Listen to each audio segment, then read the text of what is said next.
From communities across the Ozark Mountains and across the world, welcome to Ozark People and Places with your host, Chris Deddens.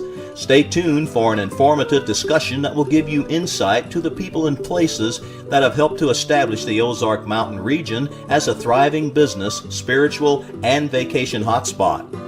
As you listen, it is our hope that the information you hear will offer some type of assistance you may need if deciding to vacation or relocate permanently to the Ozarks Branson area. There are plenty of both vacation and residential services to choose from, and we hope to highlight as many as possible. Once again, here's your host, Chris Deddens. Thank you, and welcome to another edition of Ozark People and Places. Again, we are broadcasting from Branson, Missouri, known as the live entertainment capital of the world. And I'm so excited to have in studio today the manager of wow, man, you got to see this group. They're called the Voices of Glory. And, in my personal opinion, once they get their CD released, that release date is coming up here in about another couple of weeks, I believe January 4th. I believe they could be very well on their way to possibly some Dove Awards or maybe some Grammy Awards. But this is Chris Deddens, and right now I'd like to welcome a personal friend of mine, Gerard Cole. Gerard, welcome. Hello, radio audience. Hello, Chris. How are you? I'm doing well, thank you. I'm happy to be here. Good to have you with us. What an introduction, huh? Hey, that's not enough. There's words really not to describe how good Voices of Glory really are. Well, thank you very much. We hear that around the country and actually global, and I'm so happy to be here today to talk to your listening audience here. Well, thank you for coming. And let's start off a little bio information about yourself. Wow. Well, I'm handsome. I'm 6'5". Now, I'm actually originally from New York. I was born in the Bronx, Jacoby Hospital. Hello, New York. And lived in Massachusetts for 15 years. And now I'm here in Branson. But prior to managing the Voices of Glory, I was actually working in the hip-hop industry and in and out of the studios with some artists. And then I wind up managing the Voices of Glory. Mm-hmm. And you also had some experience managing Kmart. Oh, yes. As far as the business is concerned, yes, I used to manage Kmart Corporation for 5 years, from Philadelphia from New York to Philly to Boston, Massachusetts.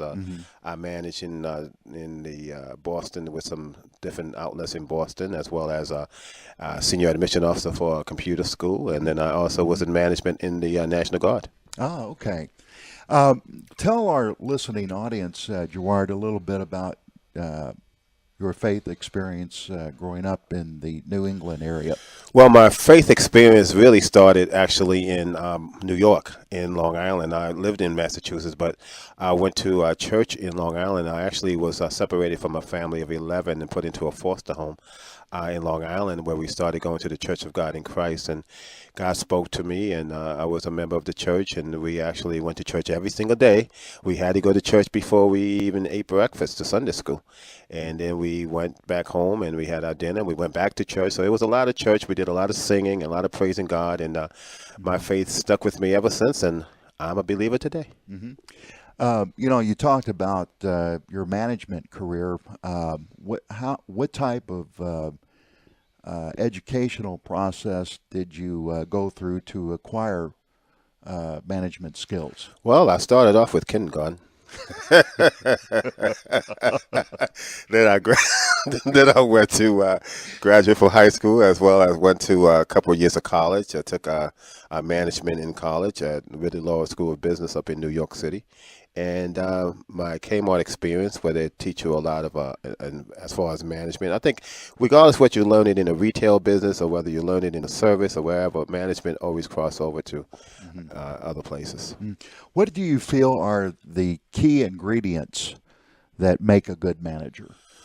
Wow, I think understanding human behavior, understanding people, because you deal with people from all sorts of life and people with different problems at home that they bring to work with them and or bring to places where you have to manage them. And if you can understand people and you understand yourself and you put God first, all of it will come together. And that's been the key. It's just understanding human behavior and understanding God's purpose. How do you go about, would you say, understanding human behavior? What did you go through in order to better understand human behavior? It's that's a good question, Chris. I think when you can understand yourself and you love yourself and you know what direction you are going in, you're better capable of understanding other people's problems and other people's situations and other people's good success. You take it all in stride, and you don't try to say that your way is the right way. You try to look at all the avenues. And when you look at it and you put it on the table and you say, you know what, my way is not the only way. And God's way is the way, but my way is going to be dictated by His way for me. When you make a management decision, have you always tried to get the input from everybody and then kind of make a decision that is good for the whole? Well, that's a good question too. You're asking some good questions here. Huh? Wow. Thank you. I got to tell you this small story. I was transferred from New York to Philadelphia. I mean, from Philadelphia to Boston to manage a store up in the Milford area in Boston. And I walked in the store as a customer. And when I walked in the store as a customer, I just wanted to see how the store operated. Next day, I turned in as the store manager. And one of the young ladies said to me, she says, well, we never had a black manager before.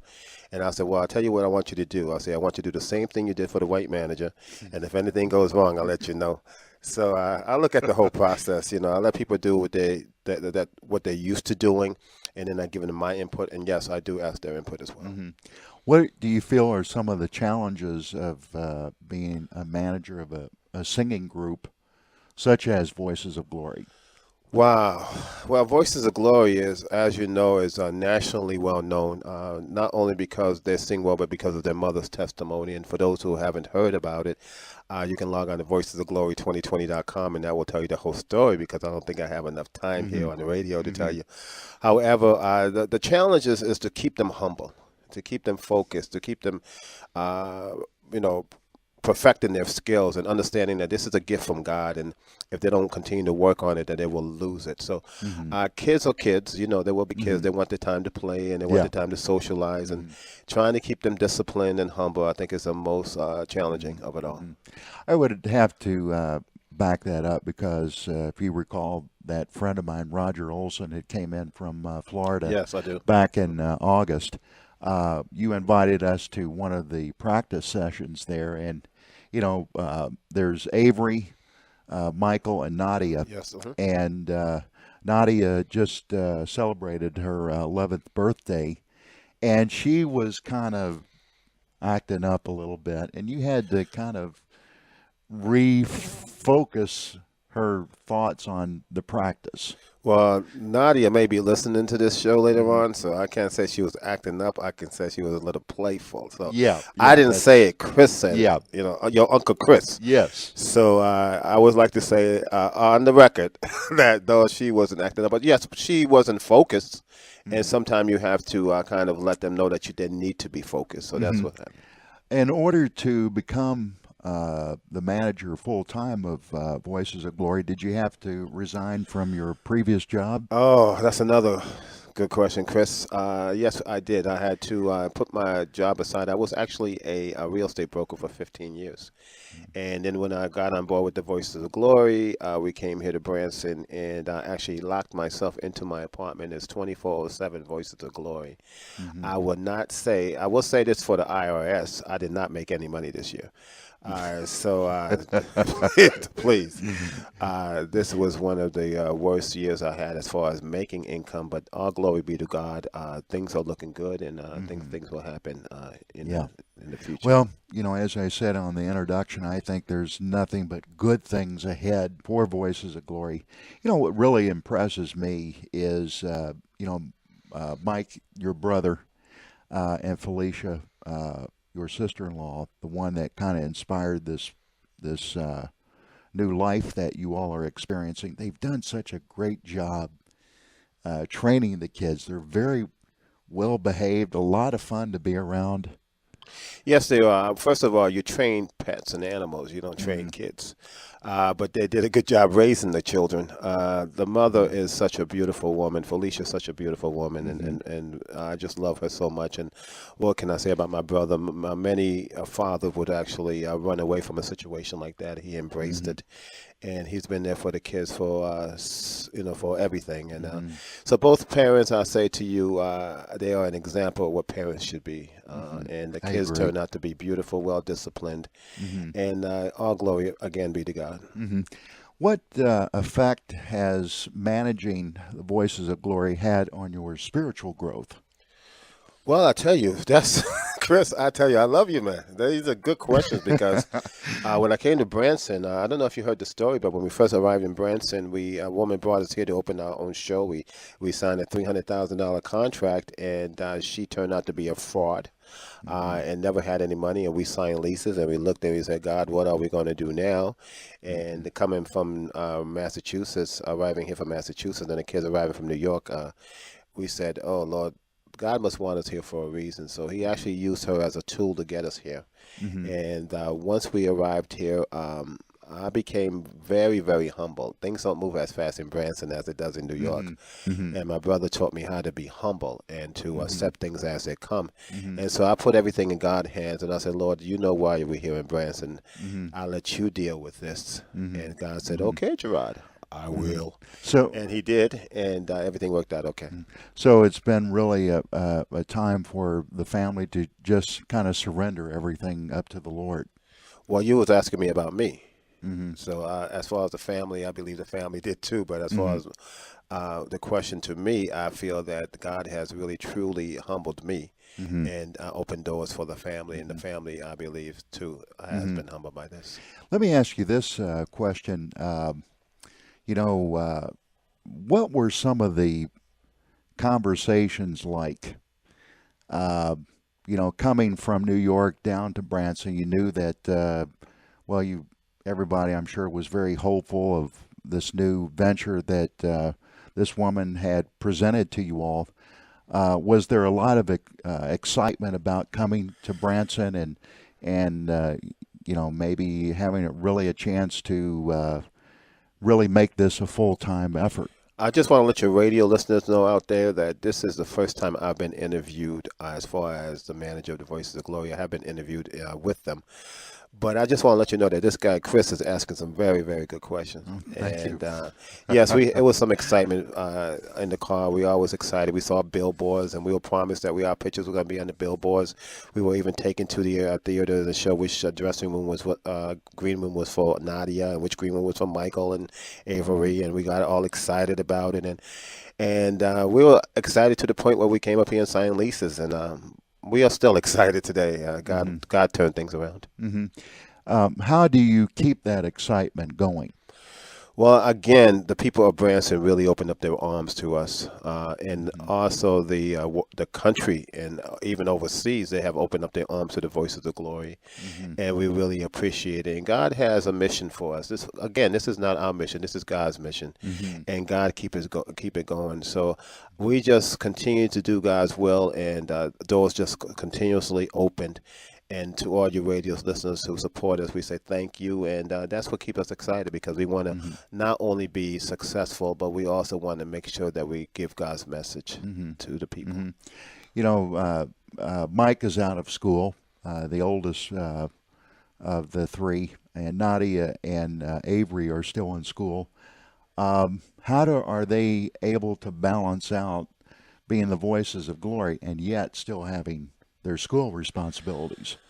Well, it's a challenge, but they are able to. Nadia is attending intermediate in Branson, and Michael is actually, like you said, graduated, and he's attending a master program with Jim Baker. And Avery is actually was on the football team this year, and he's actually started his first year in high school. And they are doing very well. I think as we get busier, we may have to consider homeschooling, but right now they're enjoying themselves in the school system here in Branson.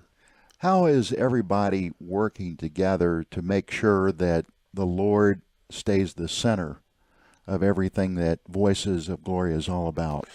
Well, see, that's how we started. We started with the Lord, and we know that he's the center of everything that we do. So it's not hard to keep him involved. And our name we are the voices of glory, glorifying God's name. So that reminds us as well. How did that name come about? Well, if you go and purchase our CD, we have an interview on there that will explain to you how that name came about. So you can log on to voicesoftheglory2020.com and order that CD and hear that interview. Is that the interview done by Gina? Yeah, Gina Jones. Gina Jones. Yes, Gina Jones out of Nashville, Tennessee. Right. Okay. Well, I'm excited to be able to tell our internet listeners that right now you're being interviewed, but you are going to be having your own show. Well, that was my intention when I first got here, but if my competition is you, then I'm in trouble. No. Thank you. Yes, but I will announce today.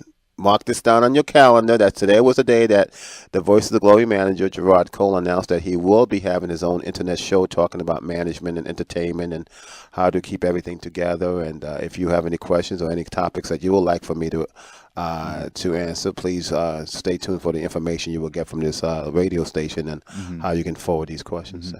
Well, we want to take a break right now. And Voices of Glory. I'm having too much fun. You got to take a break now? Yeah, we got to pay the bills. But Voices of Glory's manager, Gerard Cole, is our guest on this edition of Ozark People and Places. We'll continue in just a moment.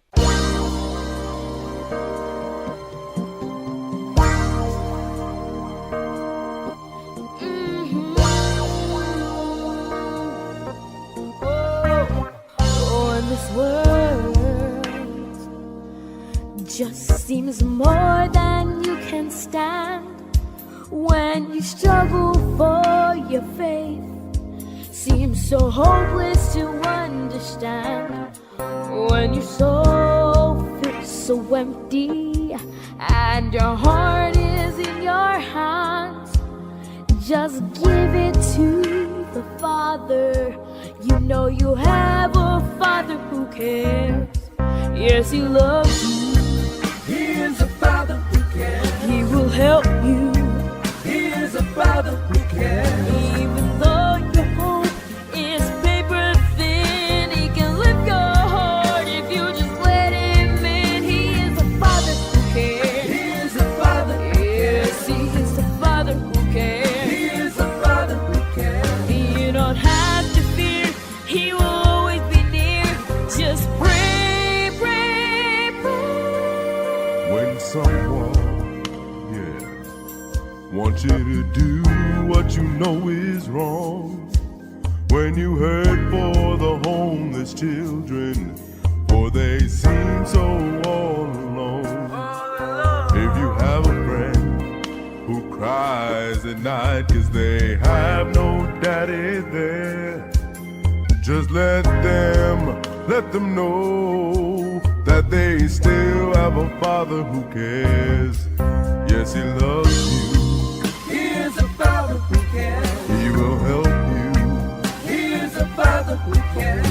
Even though your hope is paper thin, He will lift your heart if you just let Him in. He is a Father who cares. He is a Father who cares. Yes, He is a Father who cares. He is a Father who cares. You don't have to fear. He will always be near. Just pray, pray, pray. Father, help me, love me, protect me, forgive me.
what brings me peace.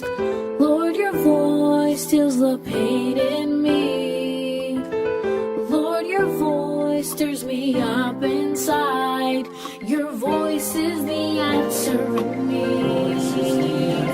Lord, your voice is the answer in me.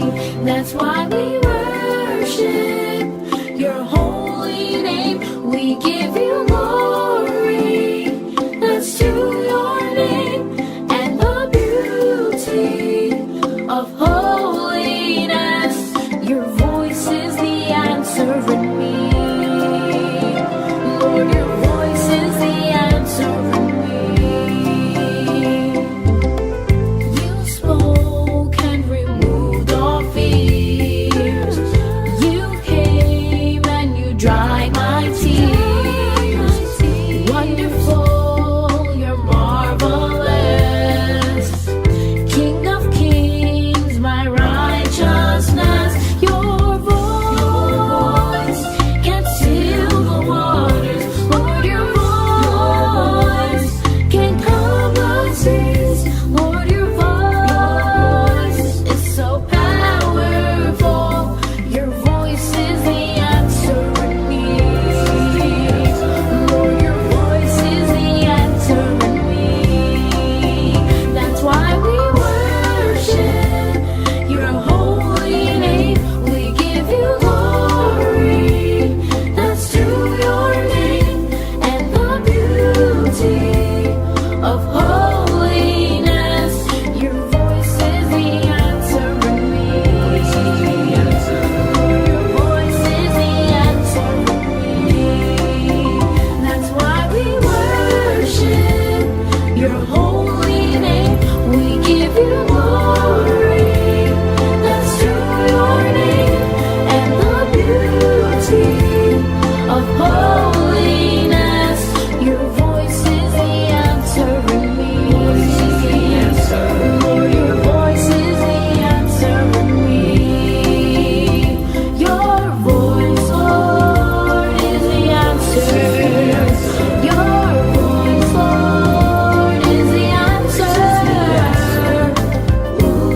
The answer, the answer, the answer, the answer, Lord, it's your voice is the answer.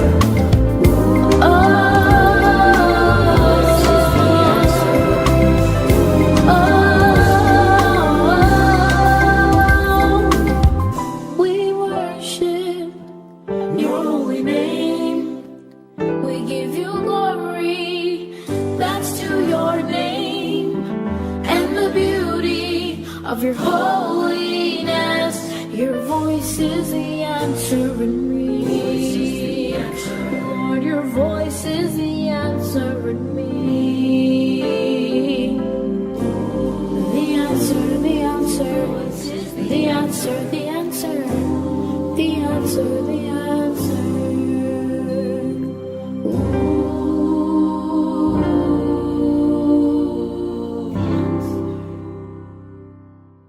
Okay, welcome back to the program. Our guest in studio today is Gerard Cole, currently the manager of one of the hottest groups in gospel and inspirational music today, Voices of Glory. Gerard, in your opinion, do you think there is a big difference between the type of management that you've done in the past versus the type of management that you're currently doing with Voices of Glory? No, again, like I mentioned earlier, all of it ties in. Your life experiences as well as your work experience ties into leadership, and that's what management is leadership and just managing the skills of others. What do you feel are some of the challenges of managing both? Well, let me ask you this. Is there some similarities or are there big differences between managing in the business world and the music world? Again, I think I answered that question, Chris. I don't know. I've been complimenting you too much here, but nevertheless, I know it's all about the same, Chris. It's managing someone else's skills, and I think a big thing too, Chris, I have to mention to you is that in the music world, there is a challenge because sometimes when you manage people, they think they're stars before they're stars, and when you have to start from the foundation and let them know that they have to revisit what they used to do and maybe revamp what they are used to doing, it become a challenge because then they want to say, no, I'm ready now. So it's a challenge in that sense. What are some of the things that you are doing as their manager to help build up the popularity of Voices of Glory, not only around the United States, but globally? Wow, you want me to tell my secrets now before I write a book in the future? Wow, that's yeah. I tell you, you're a smart guy.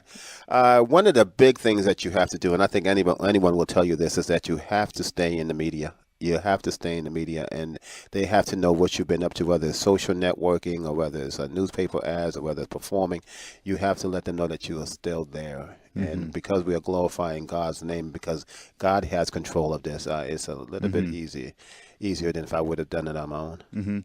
Has there been any other performers who are just starting out that wanted to become part of the Voices of Glory as far as a way of not only helping Voices of Glory, but helping to kickstart their career? Because, you know, with someone that has the building clout that Voices of Glory is acquiring, that could help someone else. And I'm thinking of Brian Arnold. That's a good question. And yeah, Brian Arnold is a fantastic friend of ours. He's a fantastic performer. He's the world's favorite one-handed pianist, and we'll be doing a lot of shows with him. But he's not trying to build his career off of our career. He already has a career.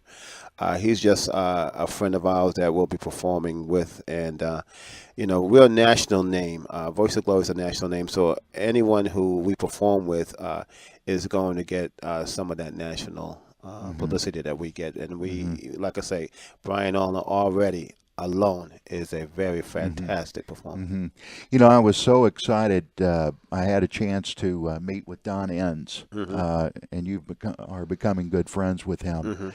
He's Brian's manager right now, and he said that coming up on January 7th, there's a great event happening. What is that going to be happening? Well, we are proud to say that on the 4th of January, we are having our national CD release nationally through Tate Music Group.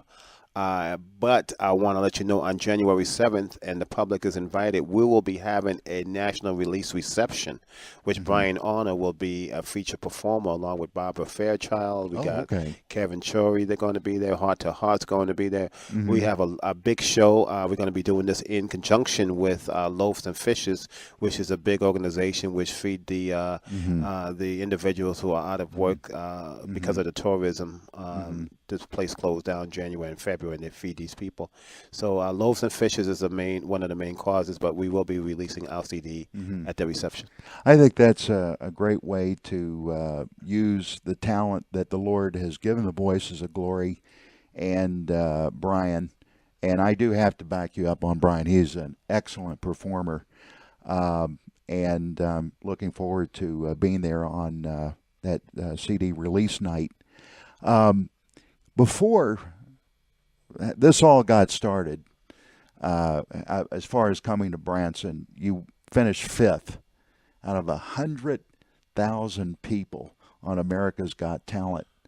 Tell us a little bit about that experience. Well, actually, we finished 2nd in the country among singing groups. Texas Tenor was 1st, and then 5th overall in the competition. That was fantastic because I was sitting in California. I was sitting in the audience, and I was saying, Michael, it'd be great if we even was number 10, top 10. And then we went on to become the top 5 overall, but number 2 singing group in the country. You know what? I tell everyone out there, and I'm going to tell you in my management programs that I have, if you believe in yourself, and you truly believe that you can accomplish something, and you pray and ask God to give you the strength to succeed, I think a lot of miracles can happen for you. How has the Holy Spirit really anointed the overall ministry of Voices of Glory? Well, he anointed them from the point of when they were singing to their mother at her bedside, and then they started singing to the other patients and singing at the nursing homes. God just anointed the family. They were prophesized many years ago, prior to even the kids performing, that this would happen, and they just kept the faith and kept their strength and continued to pray. Did the three kids, Avery, Michael, and Nadia, ever, before America's Got Talent, before the automobile accident, did they ever express an interest in getting into the entertainment business? Well, I'm going to say this. I hope the kids are listening. They probably listen to their uncles, me. I sing, and they say, I want to be just like my uncle. But if Nadia and Avery and Michael was here, they'd probably tell you, no, that's not true. But nevertheless, no, they were singing, and their father and their mother used to be a singer, and the father played the guitar, and they sang in Sunday school. And, their interest picked up as they went on into from church to church. So. You have given up things to pursue what you're currently doing. Let's talk about your brother, Mike. He was with IBM. And he was faced with a decision back in October, to take the retirement money or go on with Voices of Glory. And, he took the money. So he must really believe. Let me just say this to you. I'm not here to talk about Michael, his financial status, or his job. I'm here to talk about the program that I'm going to have on the air. I'm here to talk about the Voice of Glory. Do I have a wonderful brother? Yes. What did he give up? You can interview him about that. But let's move on and talk about what the show is going to be. How about that? Okay. Well, that's fair.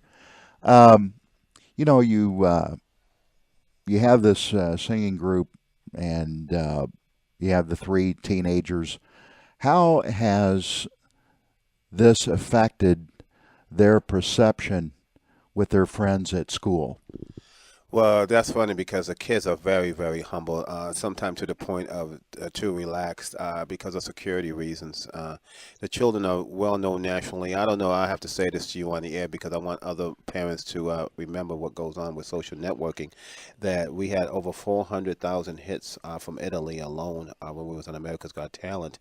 And kids got on, people got on, not kids, but people got on and started saying bad things about Nadia and things that they wanted to do, and we try to focus in on more security and stuff, and the website had to take that whole site down because of those things. So we have to be more cautious. We try to have them be more cautious. We want them to be as humble as possible, but at the same time, for the parents out there who's listening to me, please be aware of everything that goes on in social networking. This is a very, very, very touchy topic with me, and you have to just be on top of everything. So. How has today's technology, the internet, social networking, and other things that we have access to, how has that affected the overall ministry of Voices of Glory? Has that helped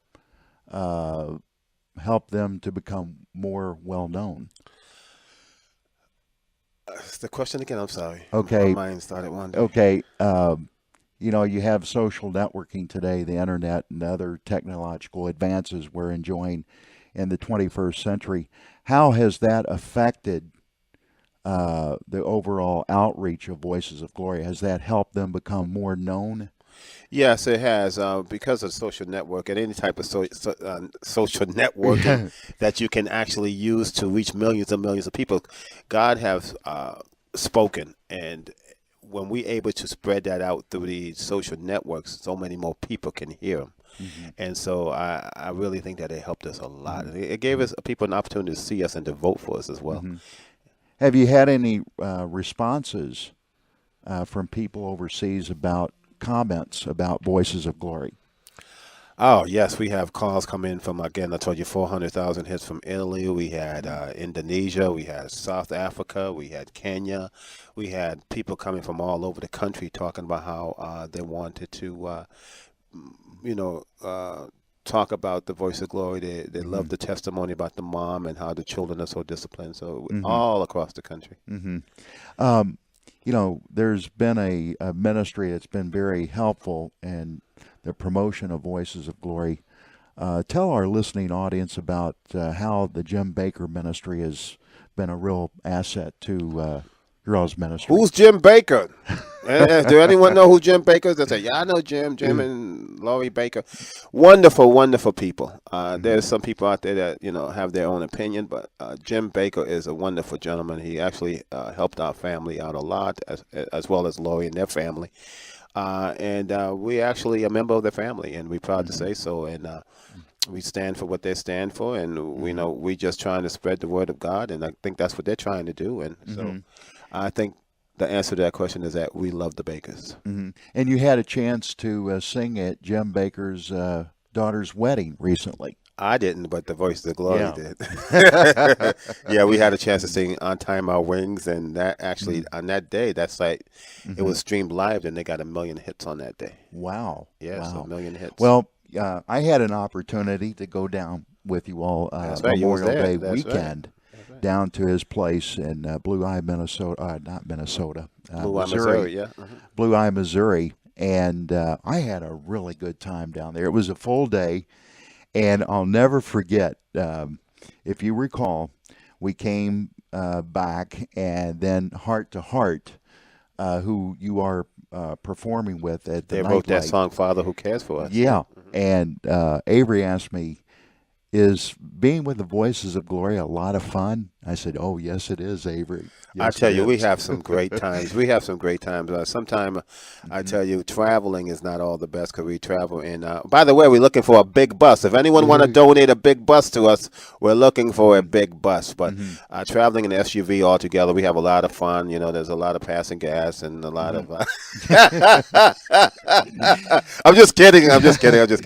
Well, we have a lot of fun out there. Right now you're performing at the Nightlight here in Branson, along with Heart to Heart. What has that experience been like? The Nightlight, we love the Nightlight. Again, that family opened up Buster and Julie. Yeah. Yes, they opened up their heart to us, and we love them for that, and we appreciate everything that they have done for us. They are a big part of our family as well. And that has given us a chance to perform, for people to come out and see us, and a chance to groom ourselves. Besides having the Nightlight gig, what are some of the other, and Jim Baker's show, what are some of the other opportunities that Voices of Glory has had the opportunity to enjoy performing? Well, this year alone, we performed twice at Madison Square Garden. We actually opened up for the Gospel Music Awards in 2010. We actually opened up for the ICM. It was showcased there. We actually performed with Dino, the Cheesecake Man. We performed with BET, Bobby Jones Gospel. We did a lot of things. I mean, I can go on and on and on. If you want to have me here for another show, I can probably... What has been some of the joys of traveling around the country with Voices of Glory? Well, it has been very, very exciting. I want to head to the West Coast and maybe go to Hawaii and some of those places. But it's been very enjoyable, and we're looking for big things in 2011. And it's been exciting. With how has have other family members and friends reacted to the popularity of Voices of Glory when you go back to New York and Massachusetts? How are people reacting? Well, I'll tell you what, right now our CD is actually being released January 7th, but we do have some products that's out on the market now, and people have gotten it, and they have been amazed by the CD alone, but they're just amazed with the Voices of Glory and the testimony. The people are just, I got to tell you this about the Voices of Glory, and what amazes me the most is that we have a fan base from 3 to 96 years old. There's no limit to the people who love the Voices of Glory, and that's the exciting thing about what I do and what I see. And, I told the kids there's nothing wrong with sending the messages out to millions of people and being successful at it at the same time.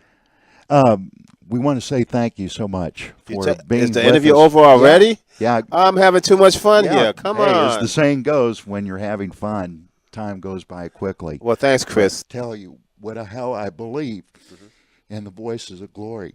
They're a wonderful family, wonderful group, and man, I just think the best for them Well, thank is you. ahead. Thank you. You've been very supportive, too, and we really thank you, Chris, for all you have done, and thank you for having me here. And I look forward to talking to the audience more about management and about global gospel management and about maybe seeing you soon. Thanks for listening. I'm Chris Deddens. Thank you for listening to Ozark People and Places with your host, Chris Deddens. For more information on guests and topics discussed on this program, please call 317-640-8899 or email ChristopherDeddens@yahoo.com.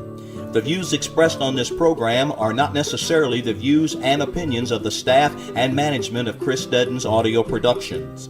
I'm Philip North, inviting you to tune in next time for another edition of Ozark People and Places.